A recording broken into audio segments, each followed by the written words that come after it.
માન્યો જીવતા તો આખી જિંદગી હાલે કેમ મળી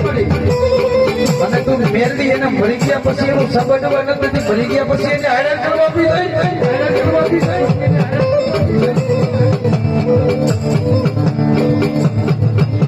જેથી મારી મેરડી હવા વેચની લાકડી બની અને 12 વર્ષની 12 મારી જોડે મારી મેરડી ઉતરી માં હામરો મારી રાત હામરો મારી રાત હામરો મારી રાત મારી અને મારા પાટિયાની બેની વાત છે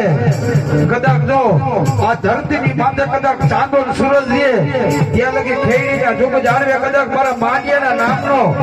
આજ અમારો વાવટો ન કરી દઉં ને બાપ એ તેથી તો મને પારસ પુત્રની મેળવીને ખોટ લાગી દે મારી નાખ